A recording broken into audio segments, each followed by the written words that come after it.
Hi everyone, delonewolf here. Welcome back to EVE Talk, your weekly look at the market in EVE Online. And last week we did see a little bit of news pop up. First of all, with the announcement that CCP is organizing the next Alliance tournament. I must say, quite a mixed reception, and I'm a little bit surprised at the negativity that I saw on the subreddit. It's something that a lot of players have been looking forward to, the return of the Alliance tournament. There was a lot of doubt that it would even happen, but yeah, CCP is putting in the effort to bring that back. It's not for everyone. I mean, I'm not going to fly in the Alliance tournament, but I've enjoyed watching all of them, or the time that I've spent watching Alliance tournaments, and so I think it's just a nice bonus that we get this year that no one expected. So for me, it's pretty positive. I look forward to what CCP has planned exactly for the Alliance tournament. Let's also not forget that depending on the rules, there could be market and industry opportunities in there as well. So I'm definitely keeping an eye on all the information that CCP will share with us about their plans for the Alliance tournament.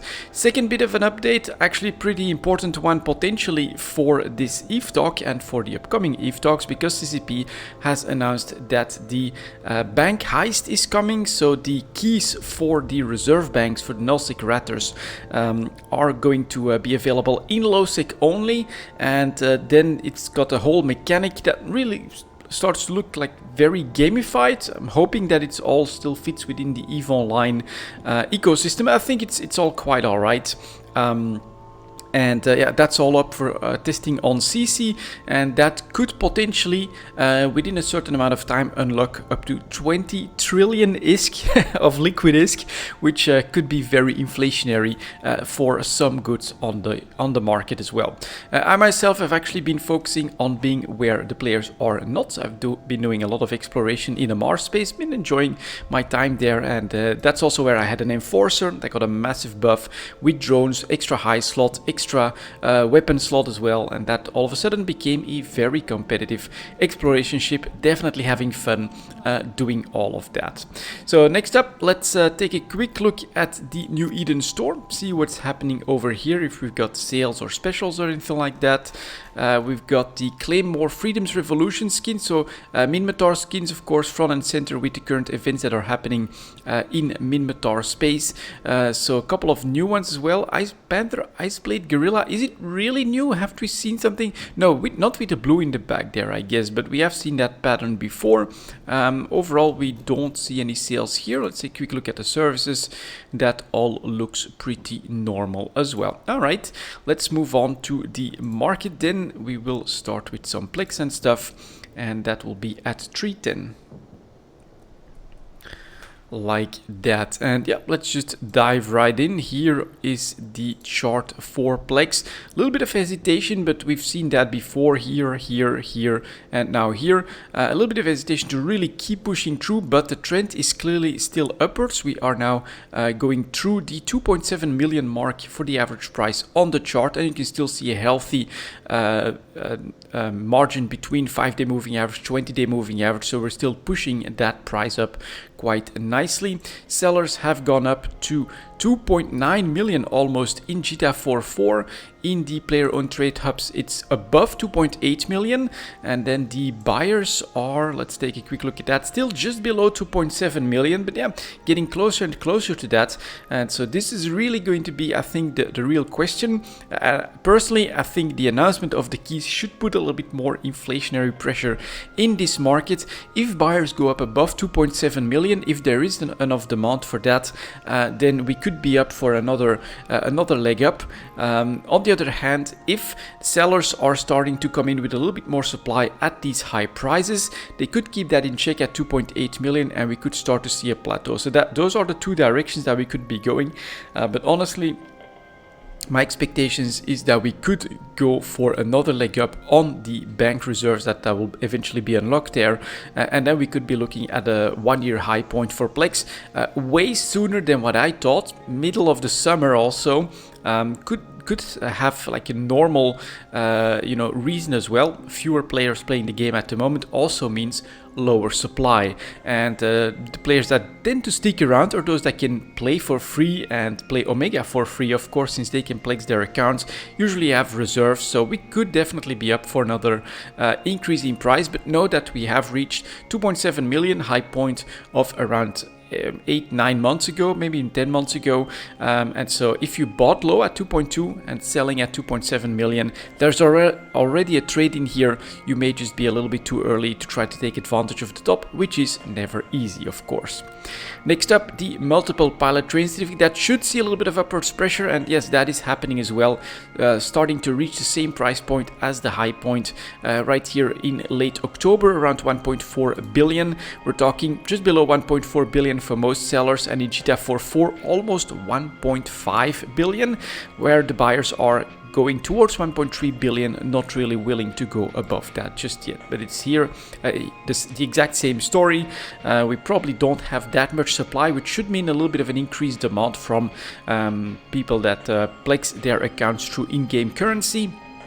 That is definitely part of this upwards pressure, but now we have the bank keys that are coming to the game that have been announced. We know how it's all going to work, or at least up to a certain level. We've got a good idea at this point, and that could be very inflationary in the short term as well. After that, we got the skill extractors, obviously following the plex chart very closely. A little bit more of a clear hesitation at the tail end here. 5-day moving average starting to move sideways, although at the tail end we do want to go back up. We're above 310 million, same high range as what we've had again in October, November there.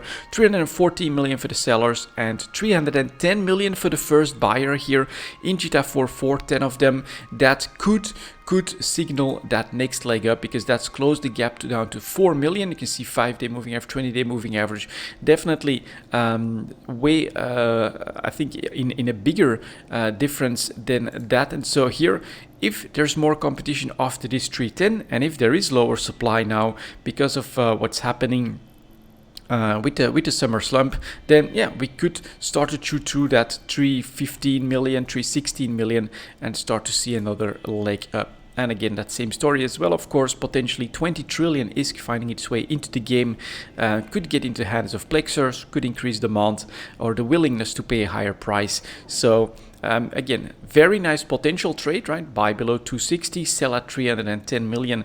That's definitely not bad.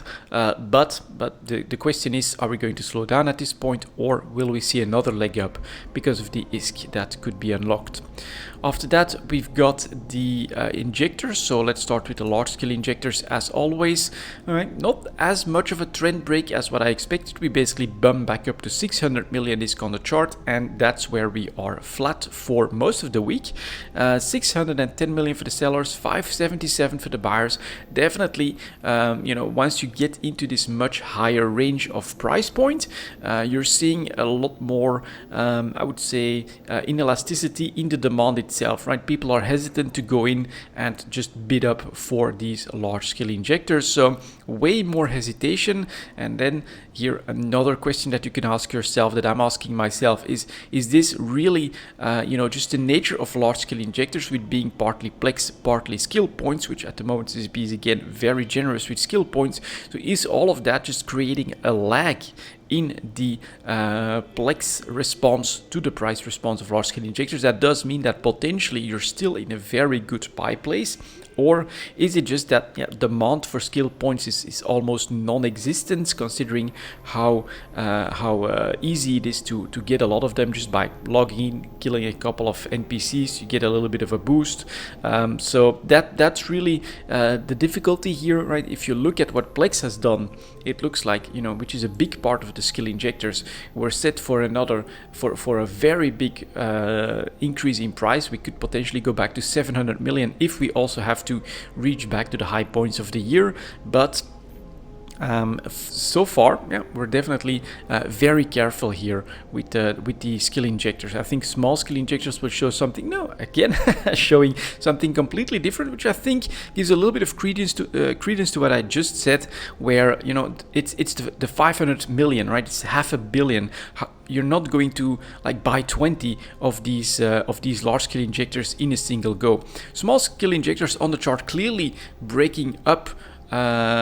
Breaking that trend there where we have hesitation. The large scale injectors were just starting to go back up quite substantially, and we are talking 122 million for the sellers, 115 for the buyers. Also a very big difference here, much more narrow margin between sellers and buyers, and I think that is because it's 100 million, right? Can you see yourself investing 10 small scale injectors? Yeah, that's $1 billion ISK. That's quite expensive, but it's completely different from spending 5 billion ISK on 10 large scale injectors. And so this is far more elastic, and there's a much bigger price response from the buyers willing to invest into these small scale injectors, pushing that price up quite a bit more quickly all of a sudden. So this to me is another sign, especially if I'm right on that 20 trillion being very inflationary for this part of the market, then large scale injectors are definitely in an interesting spot.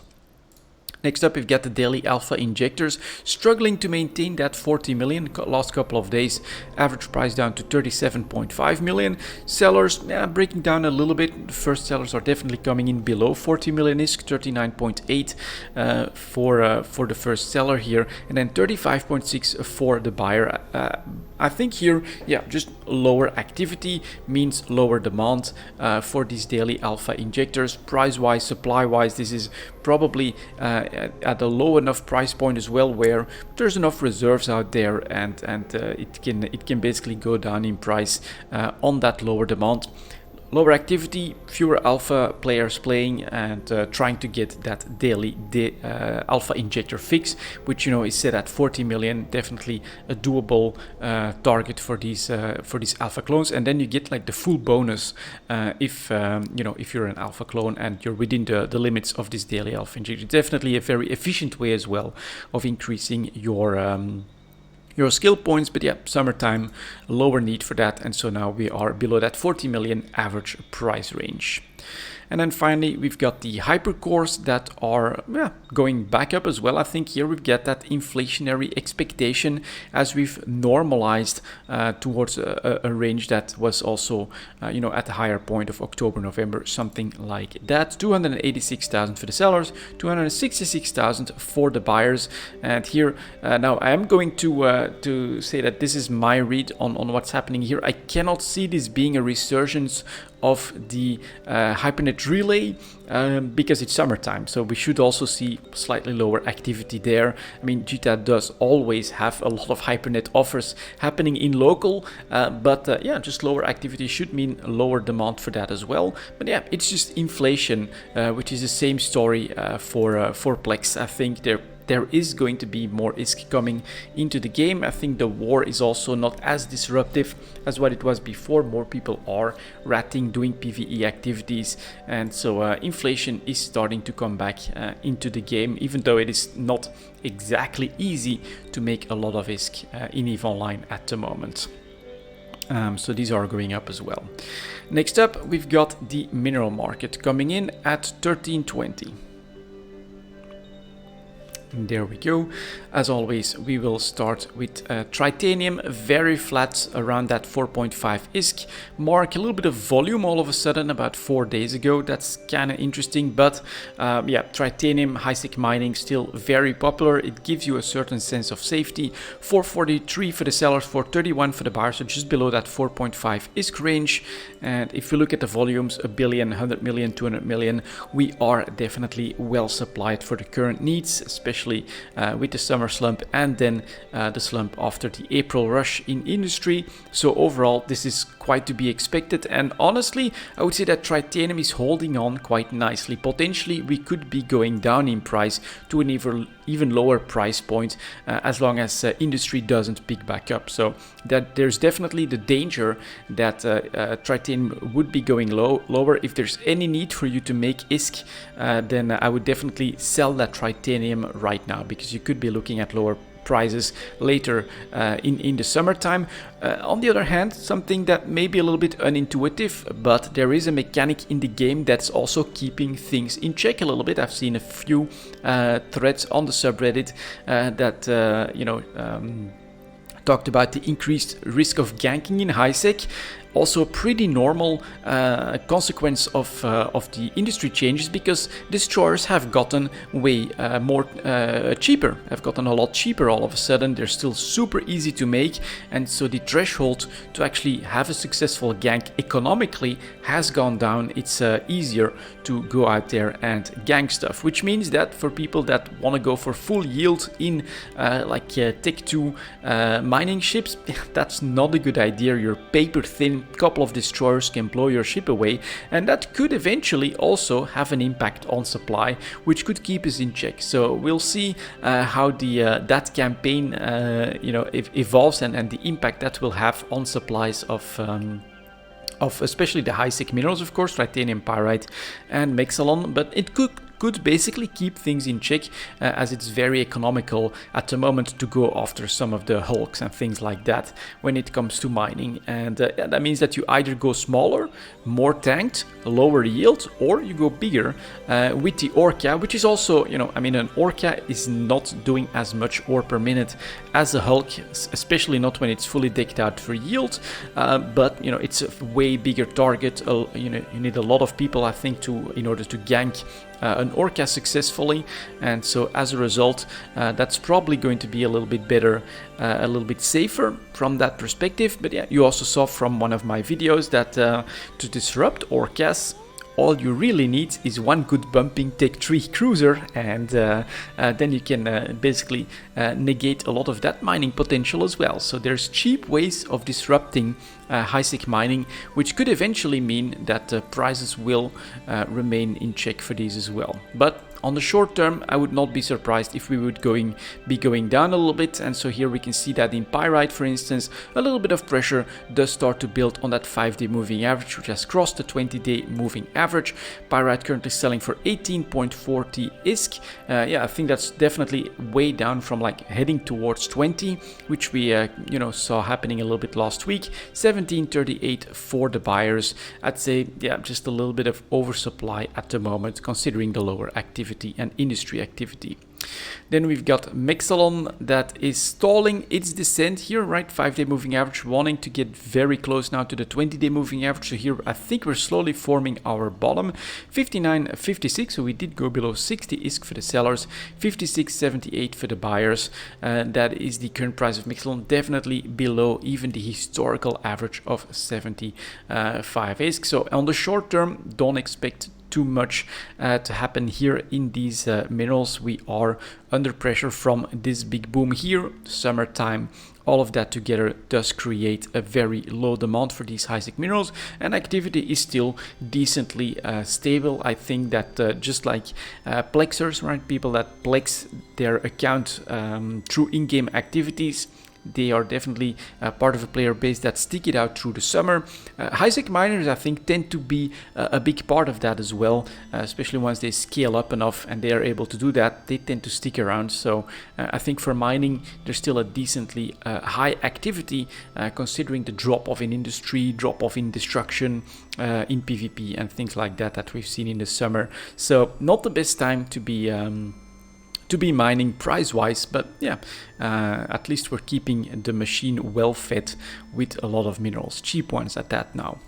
Then we've got Isogen for low sec, and that one went above 60 and is able to stay above 60, which is very nice. I think that this does mean that those sellers are a little bit savvy to what's happening in that market, and so despite seeing 250 million units in a single sell order at 63, we are again slowly nibbling away at all of those big reserves, and they're starting to slow down those batches. 17 million here is the biggest one that we're seeing up until the 250 mark. After that, right, couple at 10 million ready, so that's probably one seller, 30 million, right, considering timestamps as well. So there are still reserves, but we're starting to slow all of that down, and so a price above 60 ISK is easily defended for now for Isogen. And my expectation is, despite these tiny volumes that we are seeing on the charts here, that we are going to slowly keep either maintaining certain price ranges when we've got to work our way through like a 250 million sell order, but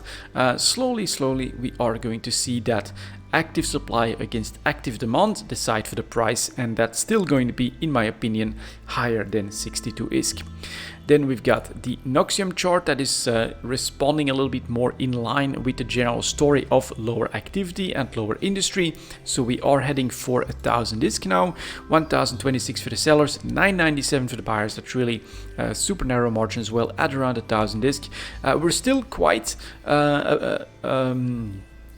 going down quite quickly. Still a pretty big margin between 5-day moving average and 20-day moving average, so we may not be done just yet with the decline in price for Noxium.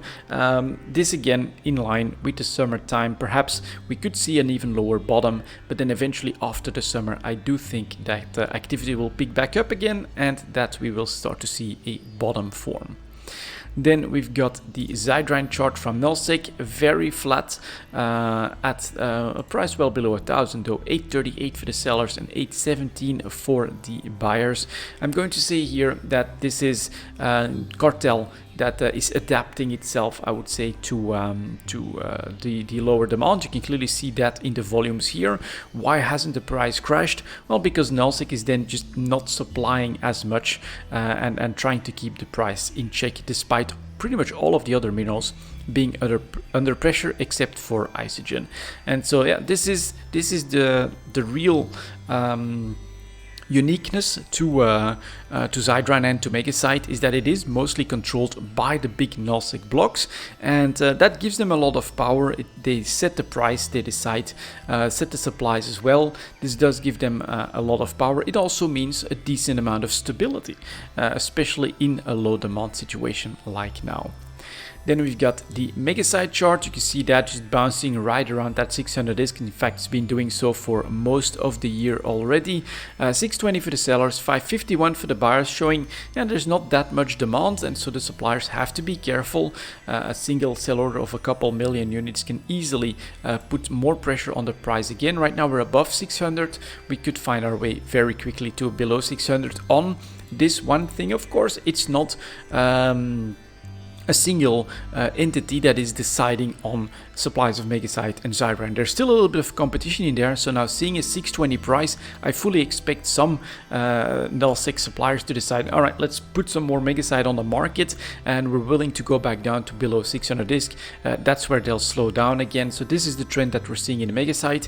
In Zydrine, basically my read on this one, how are we so stable, is that they have way more Zydrine than what they're bringing to the market at the moment, and so it's just that stable price for now. They're keeping their supplies to HiSec exactly where they are, but potentially if they were to dump everything that they've got in extra, I think we would be looking at lower Zydrine prices as well. And then finally, our Tech 2 mineral here is Morphite, continuing to climb. 1 year high point, probably all-time high point, 120,000 ISK for a single piece of Morphite, a single mineral. That is super expensive, 107,000 as well for the buyers, forced up even more. I think that's showing that Tech 2 is where it's at for industry at the moment, and demand for Morphite is, despite the lower demand in general, is still very high. And so here I'm not sure, maybe it is because Tech 1 and the larger ships are just not economical at the moment. Faction ships are not economical at the moment either from an industry standpoint. So is that the reason why Tech 2 has picked up, or is it that players are still expecting a Tech 2 nerf or a Tech 2 massive change as well from CCP, and that they are saying we're gonna just make as much as possible so that that's done, and if CCP then announces something really bad for Tech 2, we're going to reap the benefits for those higher prices. But for now, they're clearly bidding Morphite up to unseen heights. Next up, we've got PI. That's coming in at 24 minutes. All right, like that, and let's go through these. Honestly, summertime, summer slump, quite a bit of demand still in the plex stuff and in Morphite, so I don't expect this to do anything all too special.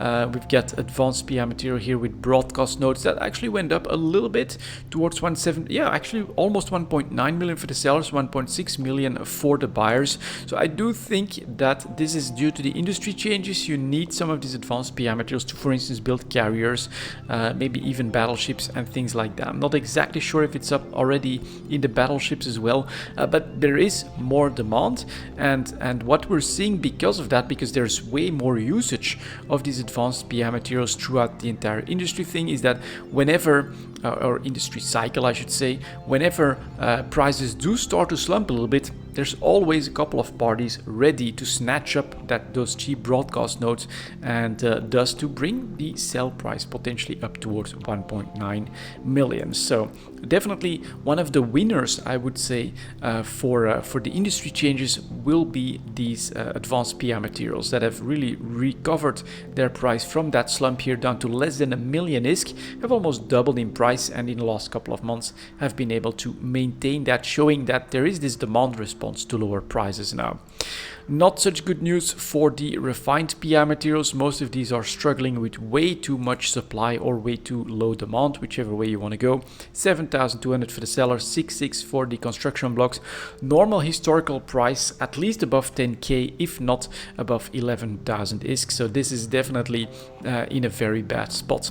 Consumer electronics, more of that trend. 6,000 for the sellers, 6,000 for the buyers. That is very clearly right oversupplied. All of this is supply, and then this is all the demand that there is in both Cheetah and the Tranquility Trading Tower. It is not a lot, and thus we have these very, very low prices. Our exceptions tied to fuels, which is also going to be the extra product for this week. We're going to take a quick look at the fuel blocks and see if we can gauge what's happening there. But Coolant's doing a little bit of a surprise breakout back above 9,000 ISK, 9,400 for the sellers, 8,500 for the buyers. Basically not enough supply for the demand here, and we're not seeing the volumes right there either. This does surprise me a little bit. Coolants is super easy to make. Gas planets are quite plentiful, so eventually perhaps we will start to see a switch from people moving away from, for instance, consumer electronics to coolants to plug that gap. But for now we're basically back at a reasonable price. I mean, we have to be at above 10k in order to get an average coolant price historically speaking, but this is not that far off. So a little bit of a surprise resurgence here for coolants. Tied to fuels, it's definitely a little bit different. Cryoprotectant solutions tied to implants continuing its slow descent on a lack of demand. Below 100,000 ISK now for the sellers, 92,000 for the buyers. If you want to be ready for an implant announcement from CCP, you can definitely consider purchasing this. I always warn that you should probably slowly buy and always try to buy at the best price. So make sure that you can buy more at even lower prices, because for these PI materials, that's just what's happening at the moment, and you never know when that CCP or if that CCP announcement comes. And so definitely make sure that you always have more potential for investment if this is the route you want to take. Enriched uranium is tied to fuels also, about a month ago, or maybe even 2 weeks ago or so, had a nice resurgence up to 12,500 ISK, which is actually its historical average. Has to give back some of that price, but still 10,000 ISK for the sellers, 9,200 for the buyers. Definitely way better than a non-fuel related PI material. Integrity response drones, which I think is with the new industry, does, yep, that same thing right here. So we had a slow burn down towards 1.5 million, but there is that demand, there is this need for integrity response drones in industry now, and so volumes pick back up. Sellers are back up to 1.8 million, buyers are at 1.6, and so this is very, very good news, I think, for people that make these types of advanced PI materials. There is definitely an increased need for them, and thus you can command a much better price, despite the base materials of these probably still being very much under pressure. I'll take a quick look at that.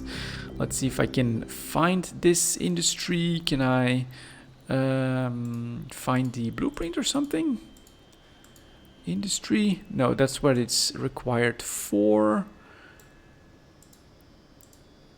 Oh, of course, there's no blueprint because you make that on the plan. So we're not going to see that here. I'd have to go outside of the game client to really see that very easily and instinctively. But all right, I do think that here margins in these advanced PI materials are looking quite good. Mechanical parts still struggling to get back out there, unlike the other fuel-related PI materials. 7.4 for the sellers, 7,200 for the buyers. So that's still not great. If this one manages to come back, then that would be very good news for robotics, which is also not doing great. But all right, nanites.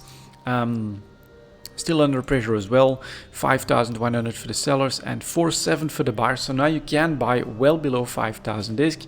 Potentially that's an okay investment again on an implant announcement, but again, slow it down. Make sure you don't put all your ISK in nanites right now, because you never know how long something like that can take.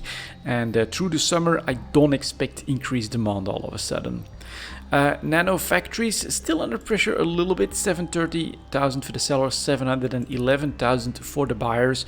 It doesn't make its way back up to like a 1.7, 1.8 million. So clearly this is either cheaper to make or also needed a lot less in the new industry changes. But from time to time we are seeing the volume bumps. So I do think that slightly more demand is easily possible. Organic motor applicators, same story, 750,000 for the sellers, 675 for the buyers. Seeing a little bit of pressure. It's going to be interesting to see if we do see that increased demand and pushing that price back, let's say well above the 750,000 mark. Recursive computing module also back below a million, 980,000. This is clearly a lack of demand, 830,000 here, and this is all there is. And then we've got the robotics still staying at 60k. There's not much to say. It's tied to fuels, but because it's specialized for some reason, it's just not happening. That's 40% below what I know it to be, historically speaking, average as a price, 100k.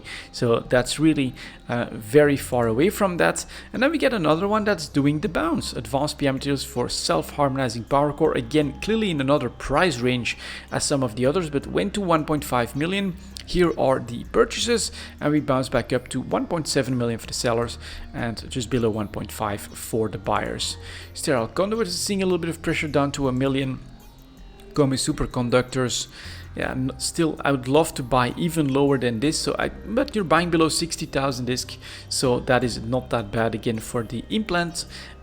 Gamble, and then we get the wetware mainframes that are also now under pressure below 1.5 million. Let's take a look at that. 1.5 for the sellers, 1.4 for the buyers. And so yeah, it's very interesting for the advanced PI materials, right? Half of them almost roughly doing the bounce on quite a bit of purchasing, the others under pressure at the moment. And that's your real question. Of course, if you want to invest, is this the time to buy and hope for also an increased interest from like some nullsec probably doing some purchases for their industry?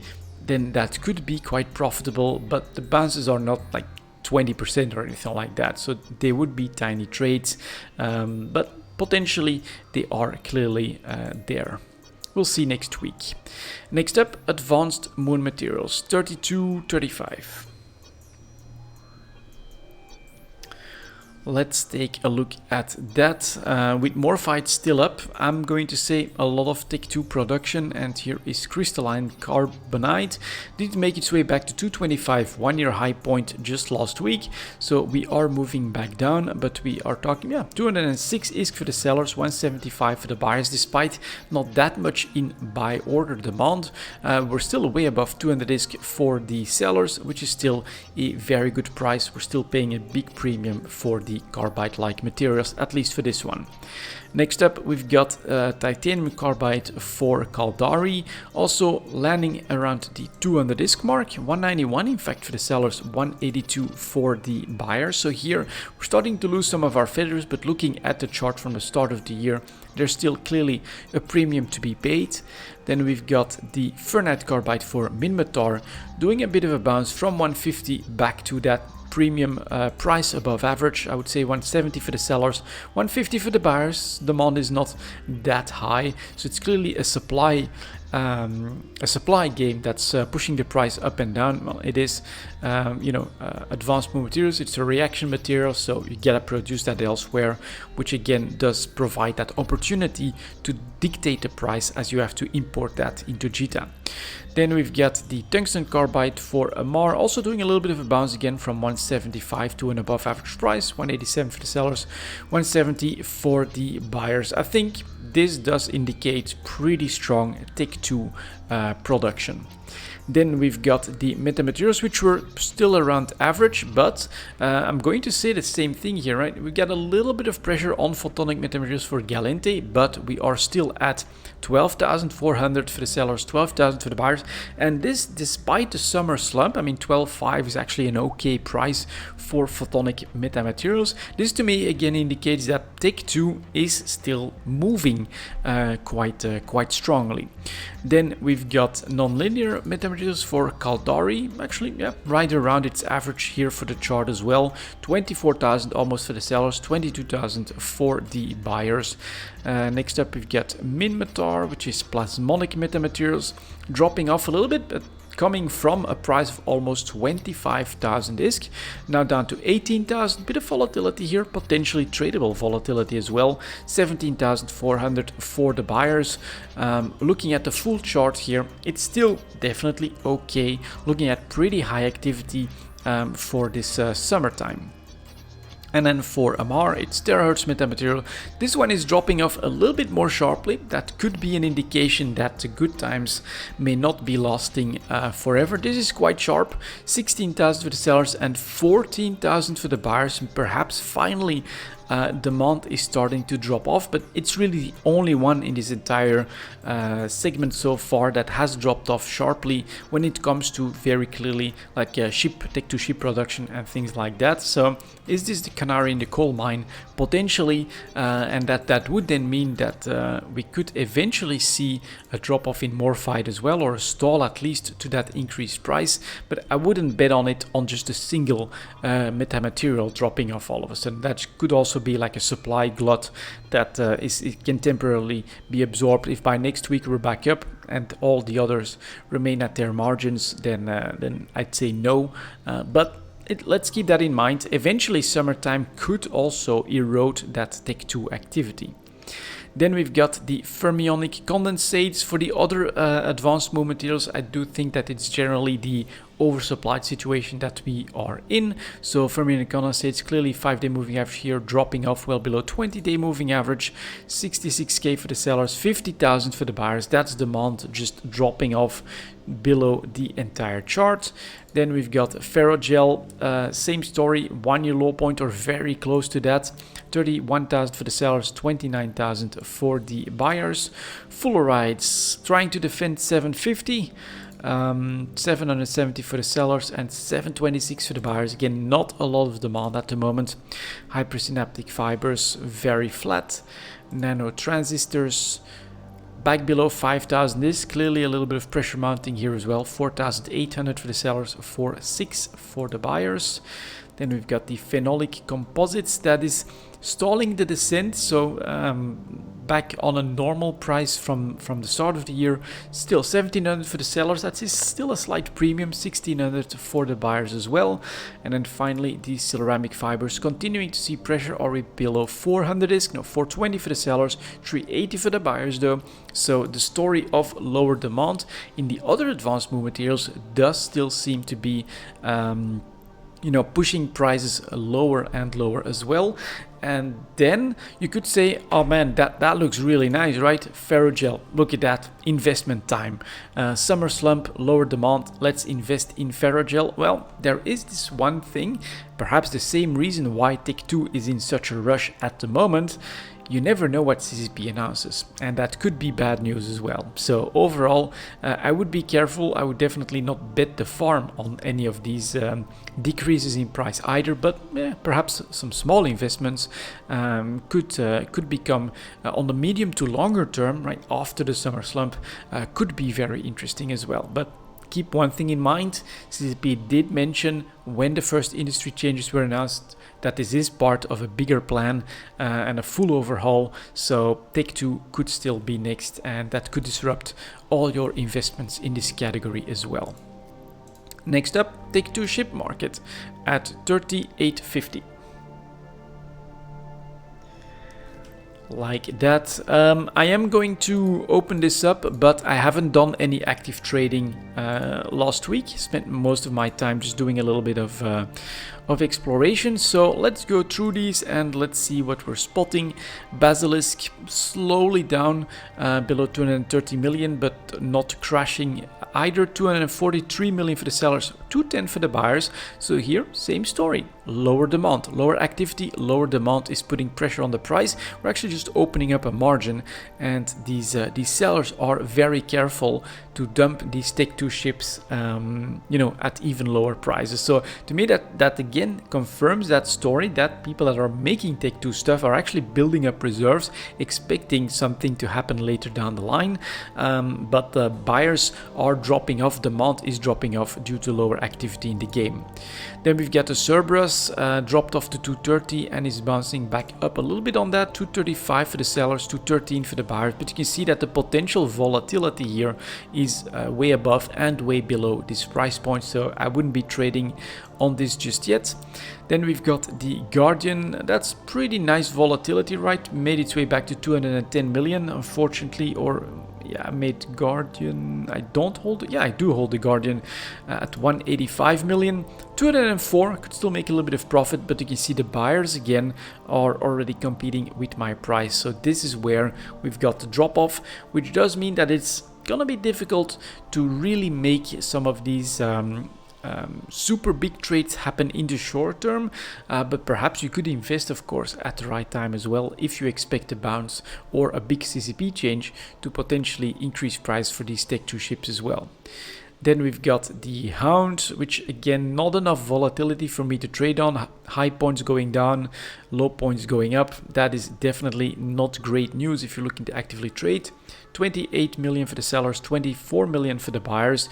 Again, not that many buyers in the market though. So showing that demand is slowly whittling away, which for the Iquitursa does bring the price below 700 million ISKs. Below 700 for the sellers, 630 for the buyers. It's quite an exceptional ship. If you consider this to be affordable and you want to fly an Iquitursa, I would slowly look into that potentially. Then we've got the Ishtar. Should see a little bit of pressure on all of this as well, but again, only timidly going back down in price. So the sellers, they're not budging. 227 million for the sellers, 211 for the buyers. Those are, well, still decently plentiful, but obviously not competing in number with supply at all. Then the Manticore, again, slow burn down, but nowhere near a crash below 25 or anything like that. 29 million for the sellers, 26 for the buyers. Unfortunately, not a great time to sell or to buy. Then we get the Munin, flat below 200 million ISK, 200 for the sellers and 188 for the buyers. Yeah, again, same story. I mean, we've seen the prices go lower, so I would wait it out.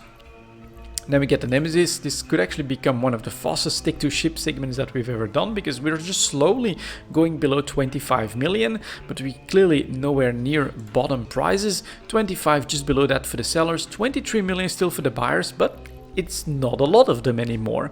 So this is very interesting. And could also be a very good indication on what could potentially happen later down the line for advanced moon materials as well. On Neros, same story here, more pressure now below 180 million, just below that for the sellers, 161 for the buyers. There is not enough, a lot of demand. Panther completely going back to its normal average despite the CCP buff that pushed the price up to 175 billion about a month ago. We're back down below 1.2 billion for the sellers and above a billion for the buyers on not a lot of demand. Then we get the Purifier pressure as well. But yeah, is this the time to jump in? Honestly, looking at the rest of the chart and looking at demand, I don't think so. 26 million for the sellers and still just above 20 million for the buyers. I think pressure could really be mounting here. Then we've got the Scimitar also at the tail end here, right? Daily averages going back down to the 200 million range. 210 for the sellers, 190 for the buyers. It's always possible, of course, that like a big group sees these opportunities and then buys up the ships that they need. That's this spike right here pushing the price back up. But the general trend Does seem to be not enough demand. Here is the widow also going through the 125 on the chart. Almost 1.3 billion for the sellers, but buyers are going back to 1 billion and below very, very quickly. And then the Zealot also, despite this market, I would have expected the Zealot to be crashing down quite quickly, but look at that, able to still stay at this average price range at 226 for the sellers, but less than 200 million for the buyers, so that demand is now starting to drop off. And honestly, I personally don't have a problem with this, that I can't really show you guys, all right, I made a lot of money on the Confessor or something like that, 35 to 40 million. That's not the trade I'm looking for. Let's go into the other Tech 2 ships. Here's the Endurance, bought below 20, it's now at 22. That's not great. Saw the Guardian, could take some profit on that one, but honestly, maybe I could use a Guardian at one point. Manticore 27 to 29, Oniros 165 to 180. And then the Prospect finally 21 to 21. So here that's actually a very bad purchase for me on the Prospect from that perspective. But it's the same thing. I am perhaps going to look into then buying a little bit more and for the longer term, because some of these demand trends here are definitely not that great, especially if we look right here at the Manticore. We could go drop off to well below 25 million decently quickly. Here's the Nemesis, maybe even some stealth bomber purchasing, but not yet. Definitely not yet in my opinion, because at the moment the trend is very clear: summer slump, low activity and low demand. All right, let's move on to the Tech 3 ships then. That's coming in at 45.40. There we go, had some problems writing, but we'll make it. So Tech 3 ships, as always, we'll start with the destroyers. Here's the Confessor landing at 40 million, 41 for the sellers, 36 million for the buyers. Here, I think I underestimated that part of the story. I thought, yeah, maybe the potential trade price above 45 million for these tactical destroyers is possible. Look at where we were from February up until June. We were pretty easily maintaining that kind of price range, but it's summertime, lower demand, lower volumes, and thus the price is seeing quite a little bit of pressure. So I maybe, this was really my thought when I bought that Confessor at 35 million. All right, I'm going to be able to sell it at 45, maybe even close to 50 million at one point on just a little bit of volatility in any of these tactical destroyers, right? A big fleet purchase should drive the price up. That's just not materializing. It is summertime, unfortunately. But I'm switching tactics when it comes to my trading, and I'm going to look for the very best opportunities and putting my horizon on longer term for those purchases.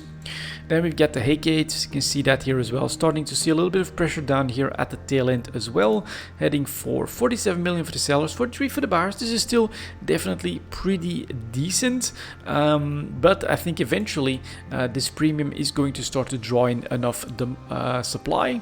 Last 24 hours, nothing too crazy, but I do think we'll start to see pressure here as well. Then the Jackdaw, you can very clearly see that pressure start to mount here as well, even despite the little bump. Doesn't last that long. 42 for the sellers, less than 40 million for the buyers, and this is bad news if you were looking for higher prices. 500 Jackdaws being brought to the market should keep this well in check, should mean not that much Jackdaw supply, should increase supply in the Hecate, in my opinion, put us down to less than 45 million. And then we've got this Vapel that did do the surprise bump that I wanted, 55 million. Unfortunately, that never materialized in a higher price for the Confessor, but that is now slowly starting to normalize as well. 47 million for the sellers. Supply is starting to slow down, but still 20 of them here, 45 million for the buyers. Expect that pressure, in my opinion, to just continue. Then we get the cruisers, different story of course, because CCP announced that this getting blown up in a cruiser would no longer yield a skill points penalty. That makes them just more usable, should increase demand, and that's what we're seeing, to jump up to 230 million for the Legion. Currently back down to 200 million, 187 for the buyers. So this may be short-lived, but I do think that will end up at a higher average price, just because they're that much, the threshold to actually flying and risking a Tech 3 cruiser is that much lower. The Loki is back up this week, 223 million for the sellers, to well above 200 million basically, so potentially very expensive. Proteus continuing its increase as well. Look at that, 223 million for the sellers, 191. Perhaps, maybe not, but perhaps a little bit of a bump here on the Alliance tournament announcement. I do know that like a Proteus remote repping platform, I've seen that used quite often, and so maybe this is already a little bit of gambling on getting some cheap ones potentially for the Alliance tournament. I mean, if we look at this as well, this is all the Protei on the market. If there's one thing, it may feel like the Alliance tournament is completely detached from the sandbox game of EVE Online, but it is not. And we've known in Alliance tournaments before that a ship was expected to be flown by the enemy, and then what they did was just buy up the entire market, make it next to impossible for them to get them unless they would pay a very ludicrous price. And if there's any market where that could easily happen, it would be the Tech 3 cruiser market. So perhaps buying a couple of cheap hulls, which is not easy right now, but perhaps buying some cheap hulls could be very interesting from that perspective. Apparently, the Tengu is also 1 year high point, 224 million for the sellers, 207 for the buyers. But again, with the cruisers, definitely more gambling than investing, so be very careful with that. But if they're very popular in the Alliance tournament, that could definitely have a big impact as well. And then finally, for the extra product this week, we're just going to take a look at the fuel blocks, which I'm expecting a lot of pressure there, 50-35. And definitely also something that can be a gauge of general activity. Well, not that much pressure, but at the tail end we are starting to see that going down to 25k on average, and it's that lack of demand that is starting to show up though. 27,000 for the sellers, but 19,000 for the buyers. That is definitely very, very low all of a sudden for these buyers. Hydrogen fuel blocks starting to show a bit of pressure here as well, landing on 25k, 25.6 for the sellers, 24,000 for the buyers, still doing a little bit better, but you can also see that we could go down very quickly on that. Next up, we get the nitrogen fuel blocks, late pressure here as well at 25k, and we're talking 24,000 for the buyers still. And then we get oxygen, not as much of a decline, 26.5 for the sellers, 25,000 for the buyers. A little bit stronger demand, or maybe not that much oversupply for the oxygen fuel blocks, but this one is the worrying one. This demand dropping off like that does, in my opinion, show that this is the vibe in the economy at the moment. There is less activity, there is less demand for stuff, and potentially that could mean lower prices down the line, which I think for a lot of players is not necessarily a bad thing. The entire resource crunch that CCP did in EVE Online has generally meant way higher prices, and so to see a little bit of lower prices could potentially give a little bit more breathing room for players to buy some ships, make some stuff, and things like that. And it looks to me like that's what's happening, and that the inflationary pressures, so far at least, are definitely centered around the plex stuff market, which with plex going up like that is potentially very nice for those that have invested like 4 months ago or something like that. That's going to be it for this EVE Talk, guys. Thank you very much for watching, and as always, I'll see you next time.